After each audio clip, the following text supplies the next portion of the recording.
জীৱনত ভুল নকৰা নহয়, কৰিছোঁ, কিন্তু দুখ সেই ঠাইত পাইছোঁ য'ত মোৰ একো ভুল নাছিল। বৰ্তমান সময়ত মোৰ লগত ঘটা কিছু তিতা সত্য কথাৰ বিষয়ে আপোনালোকলৈ আগবঢ়ালোঁ। আশা কৰোঁ ভাল পাব আৰু ভাল পালে এটা লাইক কৰি দিব আৰু তেনেহ'লে দেৰি নকৰি ভিডিঅ'টো আৰম্ভ কৰি দিওঁ। সকলো কথা খুলি কৈছিলোঁ।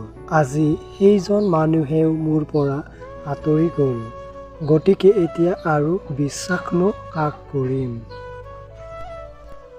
এটা সময়ত যিজন বন্ধুক মনে প্ৰাণে সকলো সময়তে সহায় কৰিছিলোঁ, সিয়ে চোন বহুত ডাঙৰ আঘাত দিলে আৰু শিকাই দিলে জীৱনত কেনেদৰে আগবাঢ়িব লাগে। জীৱনত ভুল নকৰা নহয়, কৰিছোঁ, কিন্তু দুখ সেই ঠাইত পাইছোঁ য'ত মোৰ একো ভুল নাছিল।